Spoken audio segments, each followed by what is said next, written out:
45 ቀን 30 ቀን የሚፈጁ ነገር ግን በክፍያ ደግሞ ቢሆን በርካታ ወጪ ሊያስወጡን የሚችሉ በወረዳው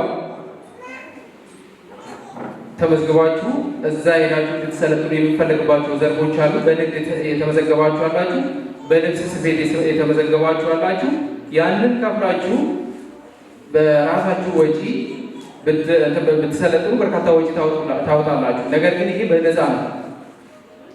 ኢቨን በቀን እየታሰበላቸው እንዲሰለጥኑ እየተደረገ ያለው አሁን የስራ ላይ ልምምድ ከሚለው ውጪ ማለት ነው። ስለዚህ በዛ ላይ ወጣችሁ ስልጠና እንድትወስዱ ነው። ከዛ ውጪ ደግሞ በርካታ እድሎች አሉ። በወረዳችን ላይ ክፍት የስራ ቦታዎች ደግሞ ጸጋዎች ተለይተው አሻራ ሰጥታችሁ ወይም ደግሞ አሻራ ሰጥተው ወደ ስራ ያልገቡ ወጣቶች አሉ ማለት ነው። በላይብረሪ የተደራጁ አሉ። በተለያዩ መንገዶች ላይ የመንገድ ማስዋብ ላይ የተደራጁ አሉ።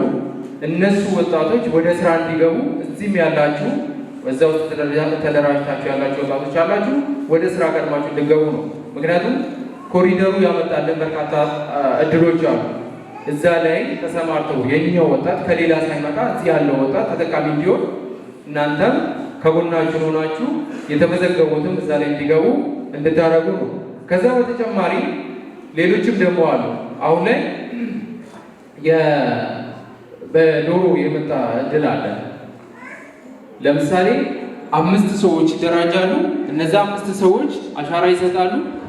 እስከ 58,000 56,000 ብር የሚገመት እንደዚህ ለ5 ዶሮ ምናምን በምንሰጠው አይነት ሳይሆን በብረት የተሰራ አለ።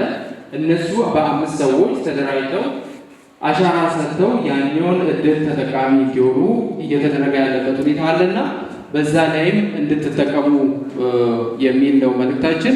ከዛ በተጨማሪ ደግሞ ጥያቄም ካለ ሌሎች ነገሮች መነሳት አለባቸው ብላችሁ የምታስቡት ነገርም ካለ እድሉ ሰዱና መስተካከል ያለባቸው ምክትል ዋና ስራ አስፈጻሚያችንም ስላሉ የሴቶችና ህፃናት